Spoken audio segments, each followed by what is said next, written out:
All right. Great.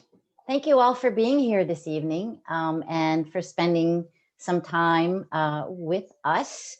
I'm really thrilled to be able to share with you some information about, about a man and a place that you may have known about or seen or heard about, but that not necessarily really had very much information on.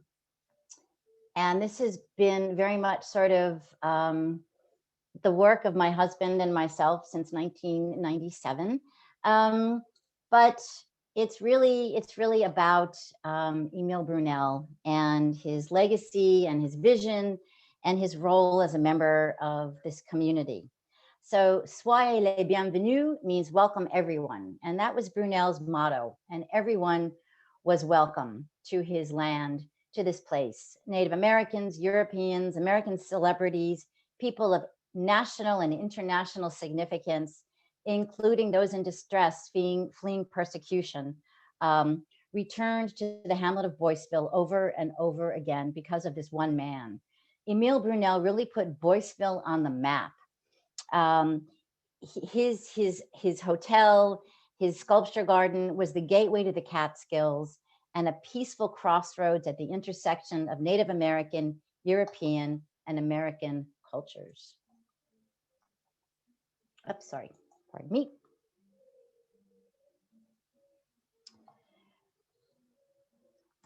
Okay, so I am now going to advance my slides, which are not advancing. Okay, this is embarrassing.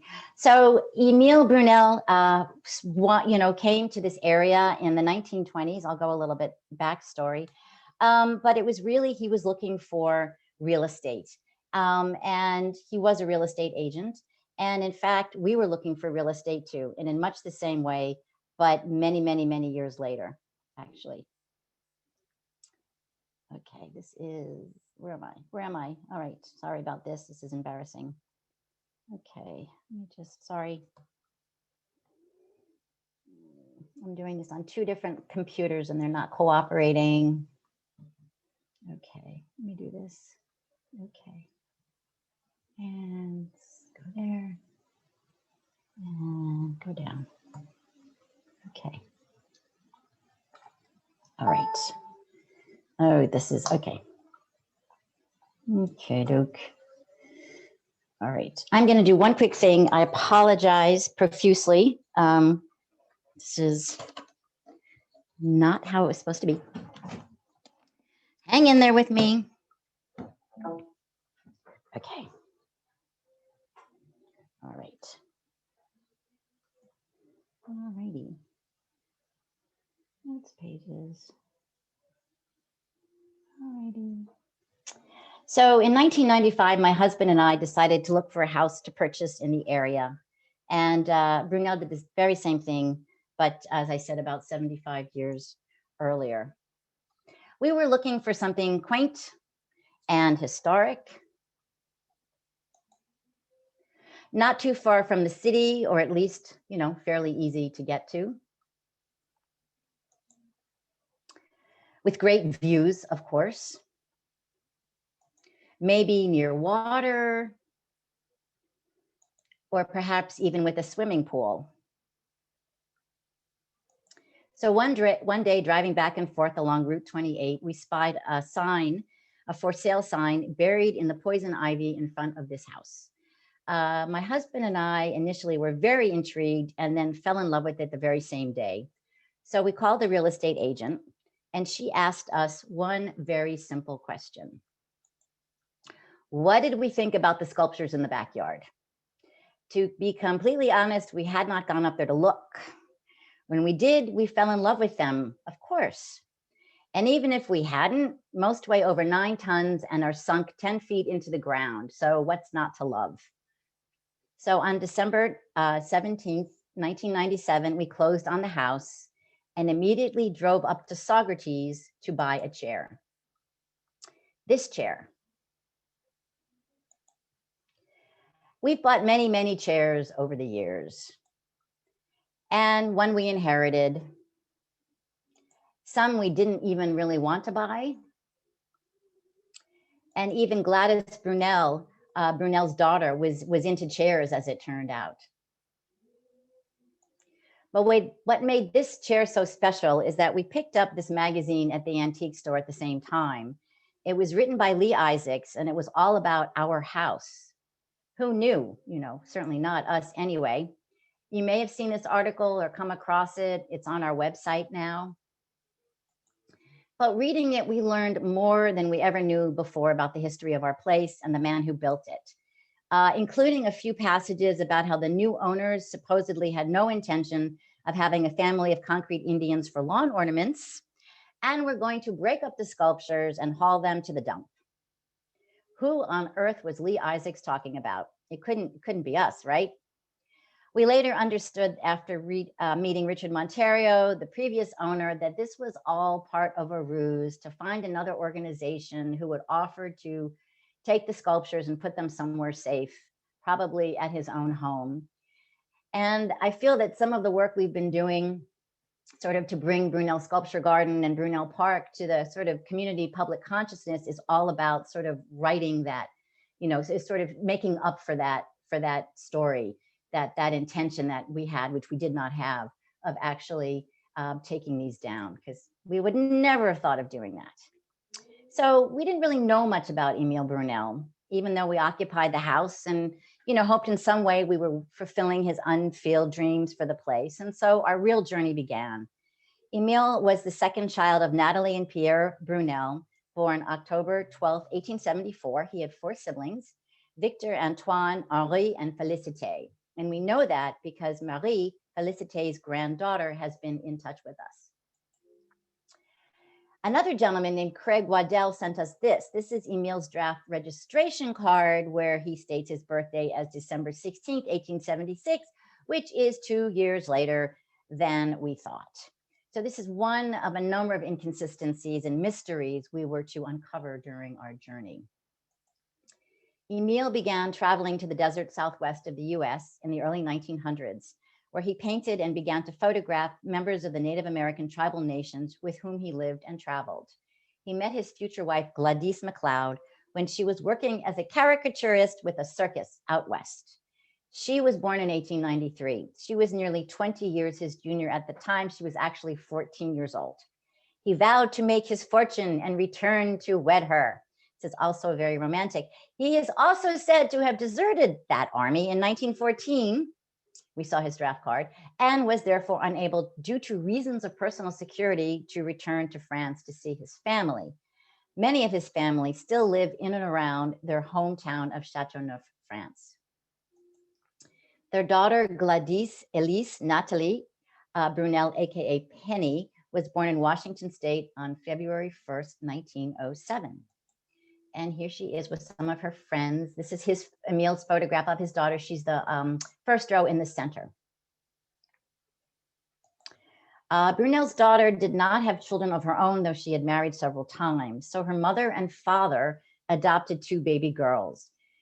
They also named Gladys, who was born January 18th, 1931. And she ran the Indian trading post after her mother's death in 1984.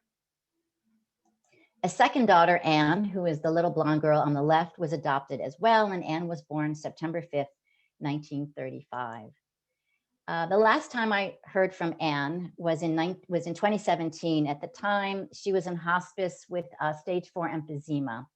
In a letter, she wrote the following: We bought the 3 acres to the right and east and cut a driveway in from Brunel Drive and a path. Our new property line runs right through the middle of the swimming pool to the creek. That's where the goats had their freedom.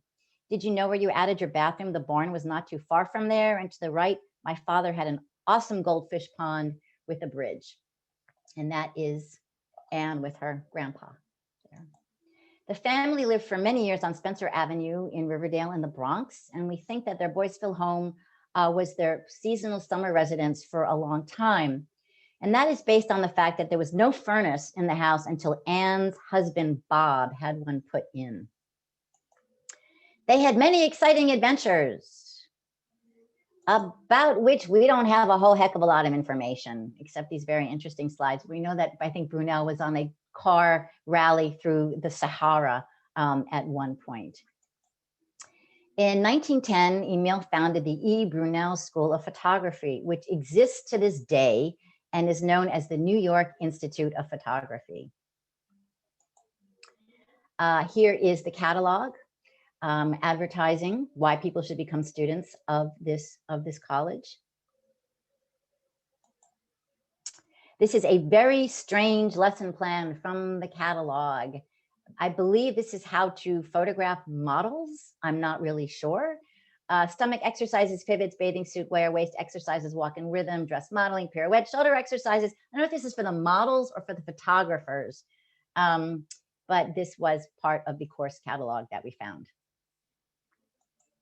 One of his students was the mother of Betty Davis, who used her daughter as a model for her course, for her studies.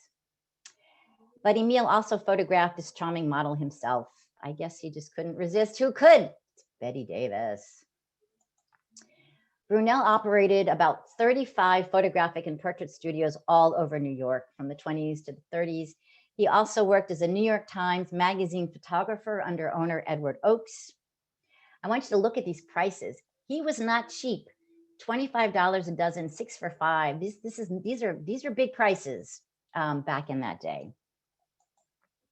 He perfected the 1-hour film development process, an invention that unfortunately never took off during his lifetime, but it is why we get one-stop photos at any pharmacy and why filmmakers can view their rushes the same day.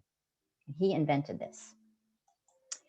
He took lots of photographs of lots of people and even offered a service for copying and reprinting old photos. He had a very racially and gender diverse staff, which was way ahead of the time and very much in keeping with his philosophy of soyez les bienvenus, everyone is welcome. He had a wide and varied clientele. I'm sorry, this is a little blurry. These are basically vaudeville players. But some of the folks he photographed were quite well known. Does anyone have any idea who these people are?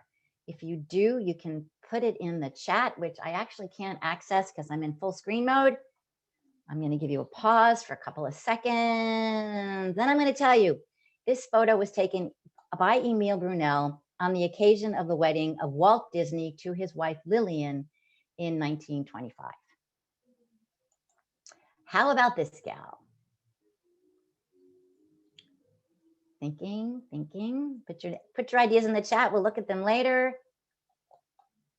We believe this is Joan Crawford. She has that Joan Crawford sort of attitude, don't you think? Or how about this little fella? I think I just gave you a hint. This is Roosevelt's dog, Fala.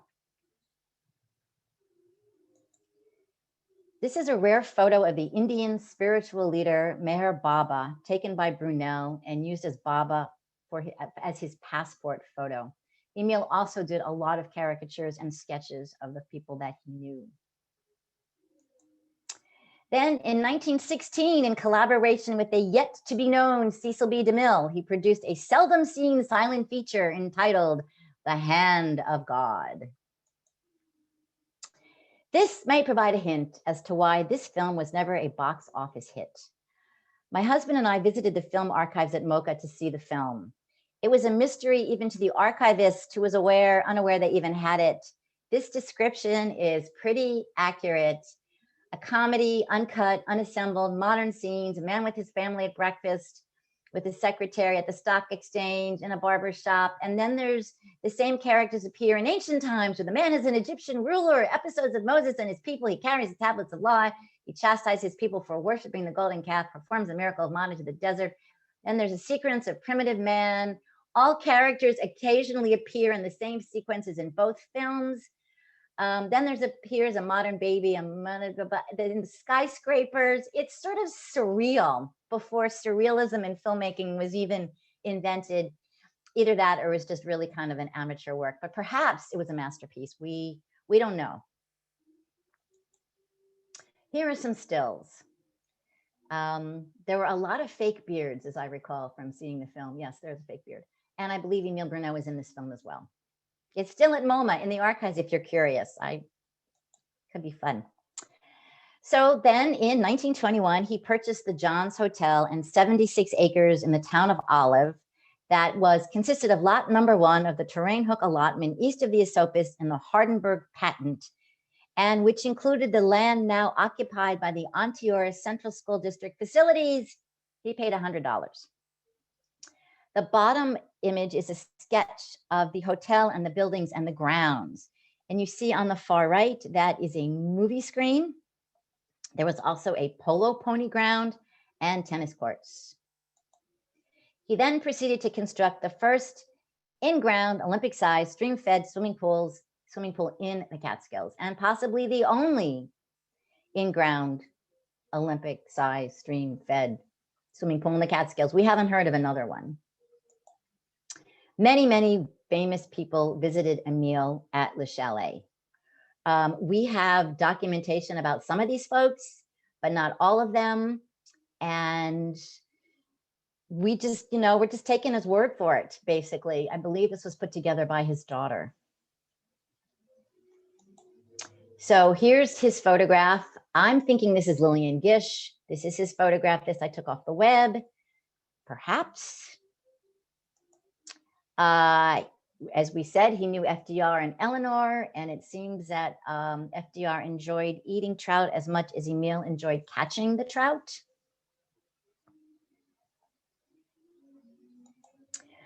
But even more importantly, Eleanor Roosevelt, you have to read the inscription she appended by hand to this letter that her husband wrote about letting him see the photographs. I have by now learned to care little or nothing for what other people may think. Holy cow, we have no idea what the source of that was or what encouraged her to write that, but that's one of our favorite things in the whole world about these archives. So we started doing more research and began collecting books and articles by people who mentioned spending time at Le Chalet Indienne. So this is Harold Prince, Broadway producer, who says he went as a young man to the old French resort called Chalet Indienne. Everyone spoke French, and the kids, no matter young, drank a little red wine at every meal. And then he went to Catholic service there as well. So we've just been finding some really interesting resources that sort of support the documents we have about who actually visited Le Chalet Indienne. This is Jimmy and Max Ernst. Jimmy spends summer vacations at Chalet Indienne in Boyceville in the Catskill, where he paints his second mural, La Deuxième Création de la Monde. And here he was helping his parents escape from France before the Nazis came. We hit the jackpot when the Frederick Kiesler Foundation wrote to us after we sent them this photo. As it turns out, the architect Frederick Kiesler and his wife Steffi visited Le Chalet Indienne in Boyceville every summer from 1933 through August 1942. And the Kieslers brought even more luminaries with them to stay at Le Chalet. Many thanks and much gratitude to Jill Meissner for her help with this.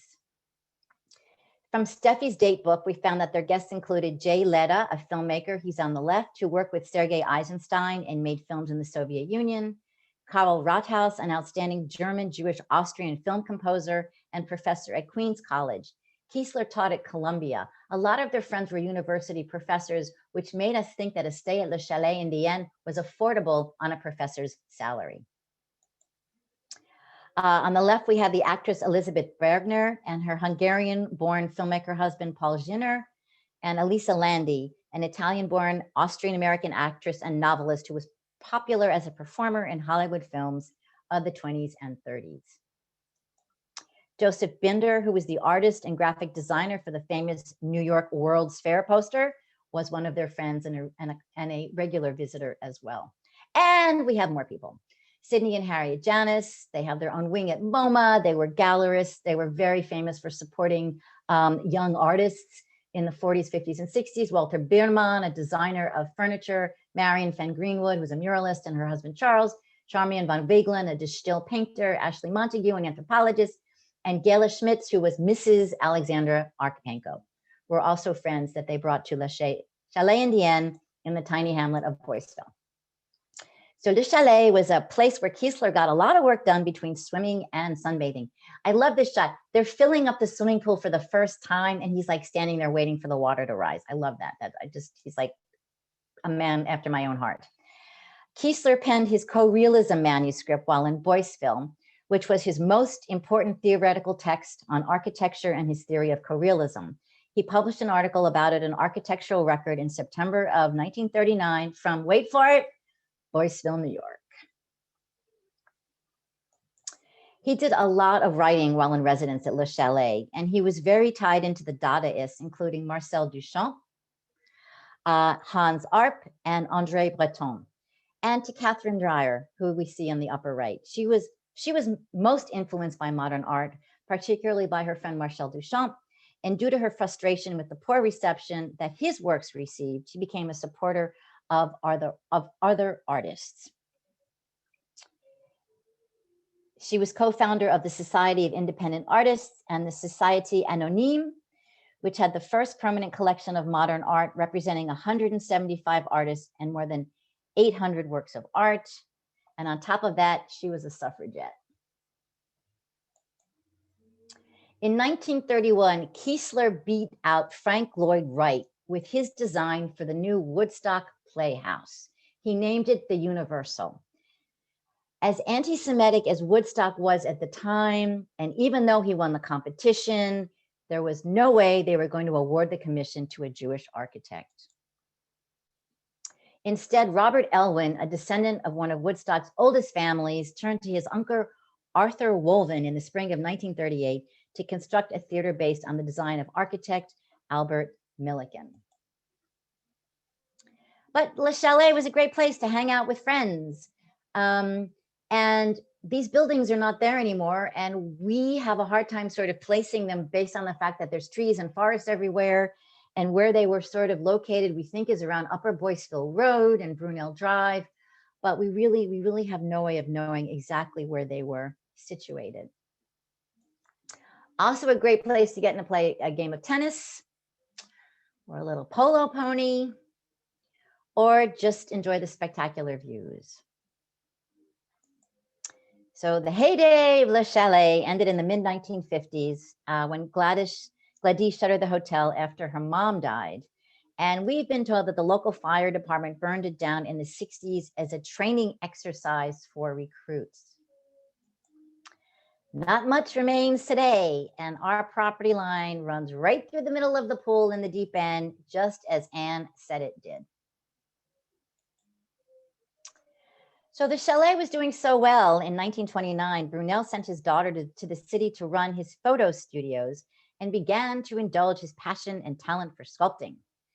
Brunel built a total of 14 concrete sculptures and totem poles between 1929 and 1941, all of which I'm happy to report are still standing to this day. Though not necessarily in the same place where he sculpted them. In 1947, when Route 28 was widened and straightened to become a limited access arterial off of I-87, 3 of the larger statues were relocated from somewhere in Bearsville to Boyceville. Maybe someone out there remembers that. I don't know. That must have been quite the spectacle. The statue here is named La Statue de la Territoire and was completed in 1929. It's also called the Brunel Totem. Years later, the totem on the right of the driveway, you see it behind the ladder there, was moved to what is now our herb garden. When we arrived in 1997, it was lying on the ground and sinking into the mud.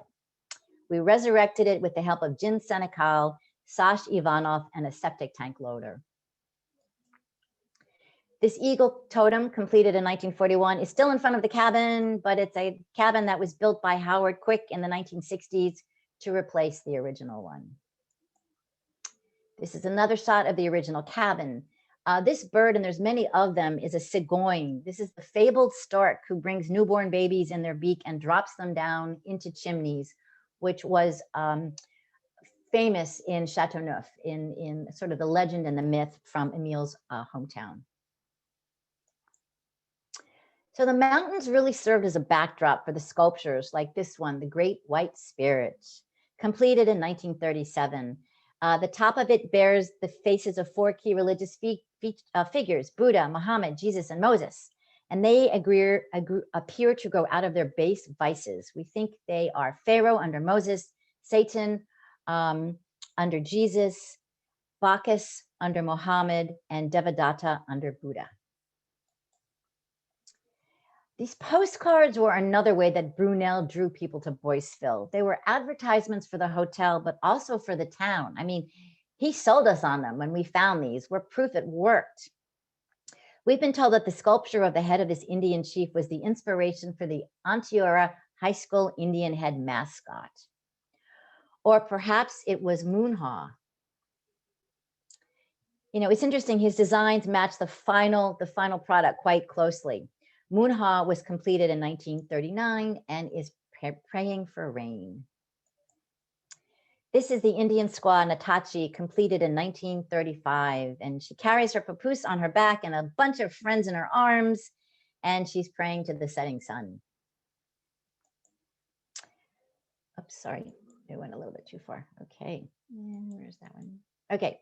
Oh, and you know, there's decidedly an air of whimsy about them, I think. And this is a totem pole in ceramic that Marie Lavoie, Felicité's granddaughter, sent us a picture of. I wish we had that.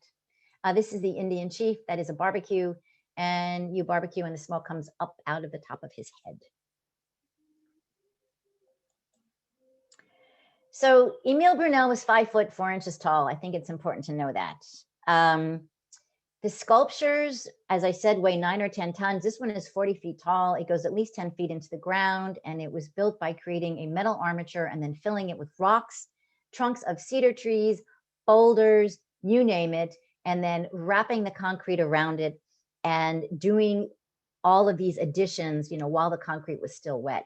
So it was quite a feat to be able to accomplish this and to create and mold these amazing figures so far high up in the air. We are very fortunate to have interested a concrete restorer and a conservationist in providing us with some pro bono assistance in assessing the conditions of the sculptures so we can better understand what it will take to restore them, because that is absolutely one of our goals. So having scaffolding like this, for example, would be extremely helpful. They were all patented. You know, these are all registered with the Library of Congress. So if anyone wants to copy them, you have to let us know first to get permission. So this was the first house Brunel built on his land. And this was the second, and it's completed in 1933. And you can follow the progress of construction if you go sort of clockwise around the images. He loved concrete. We believe he was the legitimate or illegitimate great-grandnephew of Isambard Kingdom Brunel, who was a major architect and engineer in England, who invented reinforced concrete and built the Thames River Bridge, which is why we have a concrete stucco house basically in the middle of a forest. And of course, there are bas-reliefs on the front of the house as well. On the right is the rondel of Emile and his wife Gladys. The motto of the house is Le Don de Dieu, which is gift of God. And this is what we believe is a feast after a successful hunt, and the village is feasting and celebrating together. So Brunel's daughter, Gladys, ran the Indian Trading Post until her death in 1984, and her daughter ran it until she passed in 1995. And then Anne, the remaining granddaughter, sold off the house and the contents, we believe sometime around 1995. I don't know if anyone attended this auction. Let me know if you did. Let me know if there's something sitting in your basement that you'd like to get rid of, because we're interested. So we arrived on the scene in 1997. Shortly after the Lee Isaacs article, we found this wiki site that someone had started, someone else, maybe a family member, we don't know. So based on all of this wonderful historic, just history and importance, we decided we needed to get the house and the property listed on the National Register of Historic Places ASAP. And in 1999, we did. And our official designation by the New York State Historic Preservation Office is as a roadside attraction. So that really marked the beginning of what was to become the Friends of Brunel Park. Here is our wonderful plaque. By the way, if you get historic designation, you have to pay for this, and you have to pay for every single letter. Emile Brunel Studio and Sculpture Park has been placed on the National Register of Historic Places by the Department of the Interior, 1933. Now, we went for the designation initially to protect ourselves from our neighbors, DOT, DEP, and DEC. This is the recent culvert reconstruction that you may have noticed. This is where our wonderful marker is, and that was the rest of our driveway. It's all good. You may have noticed that construction. It's over, thank goodness. You've seen it, but probably not from this particular vantage point. That was the old culvert. That's the new one. It's done. We have a beautiful new culvert. Things won't flood anymore, and we have a much safer intersection at Route 28 and De Silva Road. It's easier to see the house, so please do come visit. In 2018, we founded the Friends of Brunel Park as a 501c3 nonprofit. Our mission is to grow the Brunel Sculpture Garden's structural ethos by weaving together its indigenous roots, its history as the inspiration for Emile Brunel's artistic vision, and its future as a community learning center and nature sanctuary. And our website is brunelpark.org. In August 2019, we had our inaugural event featuring Spirit of Thunderheart, a Native American Music Award-winning all-women's drumming group. I met Donna and Debbie on a very cold, wet February day in 2017. They knocked on my door and they told us they'd love to drum among the statues, and I was absolutely thrilled. So at that event, Sparrow and Sherritt Chase graced us with their presence, and photographer and filmmaker Brian Paccioni shot a video for the event as well. Oh, I should mention that Alf Evers also knew Emile Brunel and evidently gave him a rose bush at one point in time. So we had occasionally come across articles like this one from 2003. But we started getting some really good coverage by the local press. This is a little hard to read. This is the advertisement for our August 2019 event, and a piece beautifully photographed by Dion August, remains of a roadside attraction. We opened our garden to visitors in May of this year for socially distanced self-guided tours. Heartfelt thanks to Ulster County Tourism and Rick Remschneider for printing this brochure for us and putting 6,000 copies of this in all of the Thruway Catskill Gateway rest areas. And this has made it possible for us to welcome visitors safely. And we were sort of, a guide to sculpture in the Hudson Valley, a sculpture garden guide during the pandemic.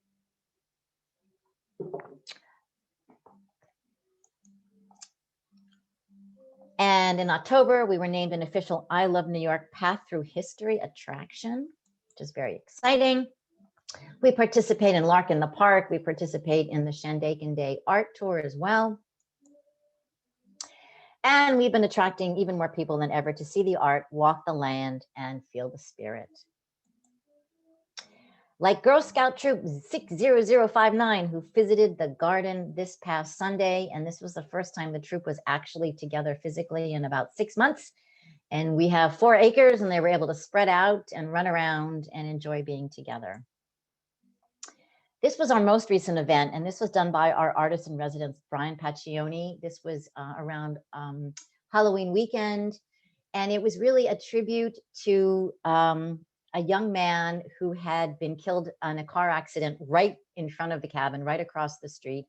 And there was a cross, a memorial cross that he discovered. And so he created this sculpture exhibition called Jordan's Cross in tribute to this young man. And these are some of his carvings that we had installed around the garden.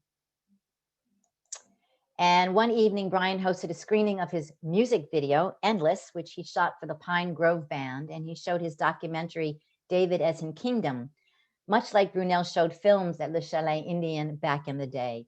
We look very forward to offering more programs to the public when the weather's nicer and it's safer to do so. So I'm just going to conclude. Brunel's legacy lives on in the hearts and minds of those of us who are grateful to him for his works and his vision and his passion. We promise that he will never be underexposed or overlooked again. And I want to read something that I believe was written. I don't know who it was written by. It might have been one of his daughters, but I'm not sure. This sanctuary of Indian statues dedicated to America's original inhabitants was conceived and executed by Emile Brunel, an artist sculptor who loved the Indians and their lore. The statues were created after extensive study of the Indians before and after the white man came to this country. Mr. Brunel has made many sketches during his travels through this vast country, particularly of Indians, and when he settled in Boyceville, he dedicated his monuments to the grandeurs and mystery of nature, and as a token of his admiration for the Indians. The Great White Spirit, or Kitichi Manitou, represents the four religions and the four vices.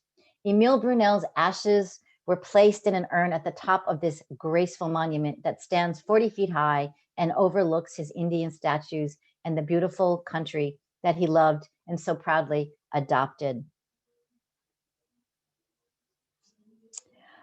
His studio, built among his statues, had many fine artifacts and attracted visitors from many parts of the world.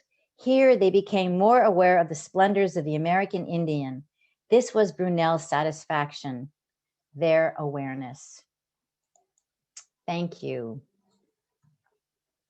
We invite you all to share with us in the chat any information you have about Emile Brunel, his life, his family, to correct any misinformation you may have heard this evening.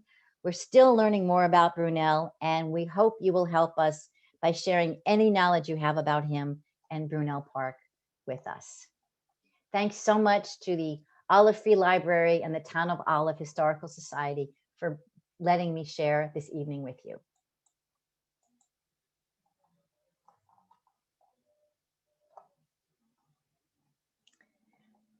Thank you. I see applause. Oh, Joan, someone got Joan Crawford. That's excellent. So I just didn't know if there were any questions. If you have a question, you can just unmute yourself. Happy to share, happy to do more research if there's something that you asked me that I don't have an answer to, but. Hi, Cynthia. Thank you so much for your presentation. My name is Gail. I live in Olive Bridge, grew up in West Shokan. I'm an acquaintance of a great grandson who frequents the area as well, and have spoken of you since I saw you with the chronogram lecture series.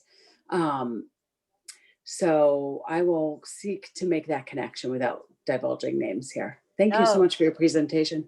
Thank you, Gail. I'm much obliged. Appreciate it.